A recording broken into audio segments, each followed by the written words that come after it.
बिस्मिल्लाहिर्रहमानिर्रहीम अस्सलामु अलैकुम वरहमतुल्लाहि वबरकातुह। पाकिस्तान की सियासत में इस वक्त फैसला कुन मोड़ आता जा रहा है। इस वक्त इस्लामाबाद को मुकम्मल सील करने का काम तेज हो चुका है। रेड जोन और दीगर मकामात पर ब्लॉक्स पहुंचाए जा रहे हैं। 12 रबीउल अव्वल के फौरन बाद बड़े मुआरके की शुरुआत होने जा रही है। ऑडियो लीक्स जारी करने के बाद भी इमरान खान की मकबूलियत में कमी नहीं आ पा रही। हालिया सर्वे में अवाम की अक्सरियत ने इमरान खान की हिमायत कर डाली है। मरियम नवाज की लंदन से वापसी का मामला एक बार फिर खटाई में पड़ने का इम्कान पैदा हो चुका है। हालिया प्रेस कॉन्फ्रेंस में शहबाज शरीफ के चेहरे पर खौफ के आसार क्यों नुमाया हो रहे थे? आर्मी चीफ जनरल बाजवा का अमरीका की सरजमीन से रिटायरमेंट का ऐलान करना शहबाज हुकूमत को क्यों परेशान कर रहा है? और इलेक्शन कमीशन पर इंतखाबात को मुलतवी करने का क्यों प्रेशर डाला जा रहा है? नाजरीन इकराम, जैसा कि कहा जा रहा था कि इम्पोर्टेड हुकूमत पर यूक्रेन और सीपैक के हवाले से प्रेशर बढ़ता जा रहा है और इस प्रेशर को मौजूदा हुकूमत के लिए हैंडल करना मुश्किल होता जा रहा है। और इस खबर की तस्दीक डिप्लोमेटिक जराये ने कर दी है, जिसमें यह कहा गया कि अगले हफ्ते रूस के खिलाफ अक़वाम मुत्तहदा में वोटिंग होने जा रही है, जिसमें रूस पर सख्त तरीन पाबंदियां लगाने का मुसव्वदा पेश किया जाएगा। ऐसे में अमरीका ने इम्पोर्टेड हुकूमत पर रूस के खिलाफ वोट देने के लिए प्रेशर बढ़ा दिया है और आर्मी चीफ जनरल बाजवा के दौरे अमरीका में इन सारे मामलात पर बात की गई। लेकिन जो अहम तरीन खबर आ रही है जिस पर इम्पोर्टेड हुकूमत परेशान है वो ये है कि इमरान खान ने बिलाखिर अमरीका को कायल कर लिया है कि पाकिस्तानी अवाम की उमंगों के खिलाफ अमरीका अगर जाएगा तो उसे सख्त नुकसान उठाना पड़ेगा। और अमरीका के थिंक टैंक ने इस बार पेंटागन को रिपोर्ट दी है, जिसमें यह कहा गया कि पाकिस्तान में अमरीका की मुदाखलत ने अमरीका मुखालिफ जज्बात को ना सिर्फ भड़काया है बल्कि अब वक्त आ गया है कि पाकिस्तान से ताल्लुकात को बेहतर किया जाए और अवाम के जज्बात की तर्जुमानी करने वाली जमात के साथ ताल्लुकात ठीक करने का भी मशवरा दिया गया। यानी दूसरे लफ्ज़ों में कहा जाए तो अमरीका ने इमरान खान को पाकिस्तान में असल किरदार के तौर पर मान लिया है और इमरान खान को जो हाल ही में अवाम की जानिब से भरपूर सपोर्ट मिल रही है, इसकी बुनियाद पर अब अमरीका इस नतीजे पर पहुंचा है कि अगर इमरान खान के साथ ताल्लुकात ठीक ना किए गए तो पाकिस्तान हाथ से निकल सकता है। हाल ही में पाकिस्तान स्टडी ग्रुप ने आर्मी चीफ के दौरे से पहले पेंटागन को एक रिपोर्ट तैयार करके दी थी, जिसमें कहा गया कि पाकिस्तान से दूर रहना किसी सूरत अमरीका के मफाद में नहीं है। वक्त आ गया है कि अमरीका पाकिस्तान की सिक्योरिटी पॉलिसी को तस्लीम करते हुए हकीकत पसंदाना ताल्लुकात रखे और अंदरूनी मामलात में मुदाखलत से बाज रहे। इस रिपोर्ट में यह भी कहा गया कि अगर पाकिस्तान के साथ इंगेजमेंट बढ़ानी है तो इसके लिए ज़रूरी है कि जिस नज़र से पाकिस्तान दुनिया को देखता है उसी नज़र से अमरीका को भी देखना होगा, क्योंकि इस वक्त पाकिस्तान खित्ते के अहम तरीन हिस्से पर बैठा है, जहां एक जानिब सेंट्रल एशिया तो दूसरी जानिब मिडल ईस्ट और तीसरी जानिब साउथ एशिया है। इस रिपोर्ट की तैयारी में खास तौर पर रॉबिन राफेल का हाथ है, जिन्होंने हाल ही में इमरान खान के साथ मुलाकातें की थी और रॉबिन राफेल ने शहबाज हुकूमत के नुमाइंदों से मिलने से इनकार कर दिया था, जिस पर यह वावेला किया गया कि ये इमरान खान की लॉबिंग फर्म चलाती है और अमरीका में इमरान खान के लिए काम करती है। लेकिन वही शख्सियत इमरान खान से मुलाकात करके एक रिपोर्ट तैयार करके पेंटागन को भिजवाती है, जिसमें यह कहा गया कि अगर पाकिस्तान से हकीकी मानों में ताल्लुकात रखने हैं तो अवाम के असल नुमाइंदों से पंगे नहीं लेने और ना ही मुदाखलत करनी है, यानी बराबरी की बुनियाद पर पाकिस्तान से ताल्लुकात रखे जाएं। और यही इमरान खान का देरीना मौक़िफ़ रहा है कि चाइना, रशिया और अमरीका के साथ पाकिस्तान के ताल्लुकात बराबरी की बुनियाद पर होने चाहिए। पाकिस्तान किसी का गुलाम बनकर नहीं रह सकता। और जिस तरह पाकिस्तानी अवाम रिजीम चेंज के बाद इमरान खान के पीछे खड़ी हुई, इसको भी अब अमरीका ने सीरियस लेना शुरू कर दिया है। इमरान खान भरे जलसों में अमरीका को ये मैसेज देते रहे कि इनकी हरकतों ने अमरीका मुखालिफ जज्बात को भड़काया है और अमरीका भी अब ये बात समझ चुका है कि इम्पोर्टेड को मजीद सहारा देने का मतलब अपने पाँव पर कुल्हाड़ी मारना है।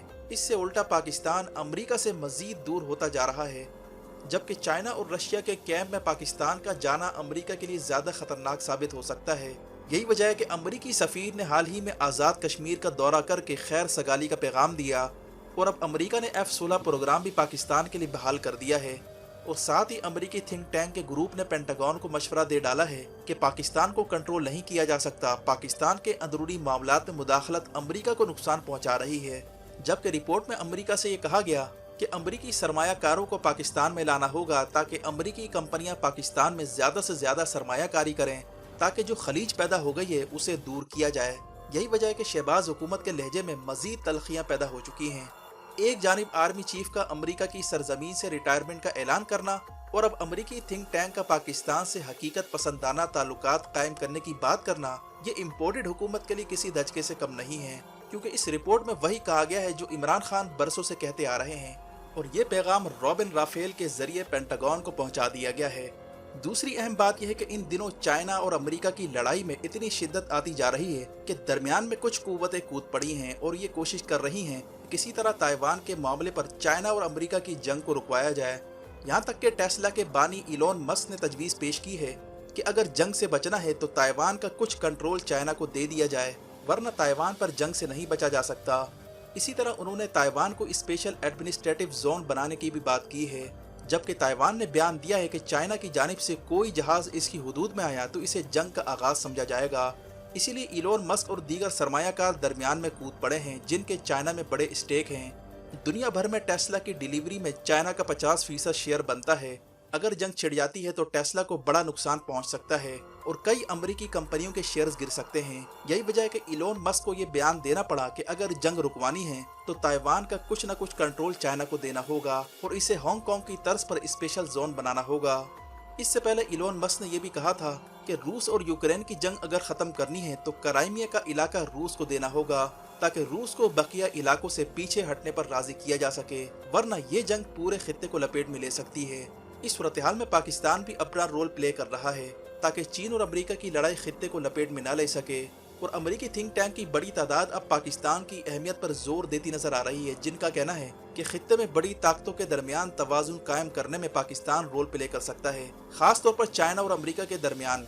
और ये तभी हो सकता है कि जब पाकिस्तान अदम इस्तेहकाम से दो चार ना हो और अमेरिका और पाकिस्तान के दरमियान ताल्लुकात भी नॉर्मल हों, और ताल्लुकात तभी नॉर्मल हो सकते हैं कि जब अमेरिका पाकिस्तान में सियासी मुदाखलत करने की बजाय इसे बराबर का पार्टनर बनाने पर काम करे और अवामी ताकत से बनने वाली हुकूमत के खिलाफ साजिश ना करे।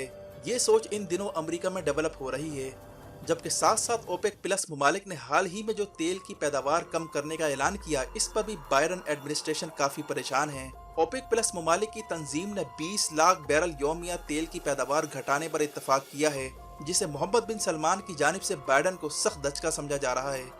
तेल की पैदावार कम होने से जो कीमतें बढ़ने जा रही हैं, इस पर यूरोप किसी भी वक्त रूस के आगे घुटने टेक सकता है।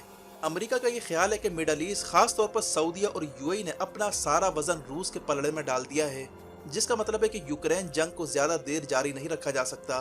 रूस को एक बहुत बड़ी हिमायत मिडल ईस्ट से मिलती नजर आ रही है। इस मौके पर ब्लूमबर्ग में एक आर्टिकल भी शाये हुआ है जिसका उन्वान था कि जो बाइडन को चाहिए कि सऊदीया को उस जगह हिट करे जहां इसे वाकई तकलीफ हो। इस आर्टिकल में कहा गया कि सऊदीया और यूएई, इन दो ममालिक को रूस के साथ खड़ा होने की पादाश में सख्त सजा दी जाए, जिसके तहत अमेरिकी फौज को सऊदीया और यूएई से निकाला जाए और मिसाइल डिफेंस सिस्टम भी वापस ले लिए जाएं, और इन ममालिक को हथियारों की फरोख्त पर भी पाबंदी लगाई जाए। जबकि ये भी कहा गया कि नोपेक बिल जो कुछ सेनेटर्स ने पेश किया है उसे फौरी मंजूर किया जाए।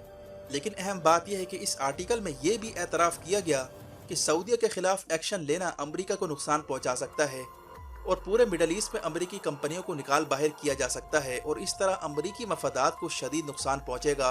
यही वजह है कि सऊदीया के खिलाफ सिवाय प्रेशर टैक्टिक्स के और कुछ नहीं किया जा सकता। बाइडन को चाहिए कि वो सऊदीया को मनाने की कोशिश करे, यानी अमेरिका इस वक्त मिडल ईस्ट में बेबस नजर आ रहा है। ऐसे में इसे पाकिस्तान एक ऐसी आइडियल जगह लगती है जहां पर थोड़ी सरमायाकारी से बड़ा फायदा उठाया जा सकता है। अमेरिका को मालूम है कि पाकिस्तान किसी सूरत चाइना के खिलाफ नहीं जा सकता। इस हकीकत को तस्लीम करते हुए अमेरिका पाकिस्तान के साथ नए सिरे से ताल्लुकात बिल्ड करना चाहता है ताकि खित्ते में इसकी मौजूदगी यकीनी बनाई जा सके। जबकि दूसरी जानिब पाकिस्तान को F-16 तैयारे के पार्ट्स देने पर इंडिया के पेट में मरोड़े उठ रही हैं। इंडिया के दिफाई तज्जियाकार अमेरिका पर प्रेशर डाल रहे हैं कि अगर उसने पाकिस्तान को F-16 तैयारों के पार्ट्स दिए या पाकिस्तान से ताल्लुकात मजबूत किए तो इंडिया और अमेरिका के ताल्लुकात ना सिर्फ मुतासिर होंगे बल्कि चाइना के खिलाफ जो क्वाड बनाया गया था उस पर भी इंडिया नजर सानी कर सकता है, जिसका मतलब है कि रीजन में खेल तेजी से बदलता नजर आ रहा है। इस सूरत-ए-हाल में पाकिस्तान में मौजूद इस्टेब्लिशमेंट एक मजबूत क़यादत की मतलाशी है। शहबाज हुकूमत को अंदेशा है कि आर्मी चीफ की रिटायरमेंट दरअसल इस्टेब्लिशमेंट के बदलते रवैये का इशारा है और इम्पोर्टेड हुकूमत का मुस्तकबिल सवालिया निशान बनता जा रहा है। इस मौके पर इमरान खान और मौजूदा हुकूमत के दरमियान टसल तेज हो चुकी है। इमरान खान के लॉन्ग मार्च के लिए माहौल साजगार होता जा रहा है और आने वाले चंद दिनों में इस्लामाबाद के मैदान में अहम फैसले होने जा रहे हैं। वीडियो देखने का शुक्रिया। अपना और गिरदोनवाह के लोगों का ख्याल रखें। फ़ी अमानिल्लाह।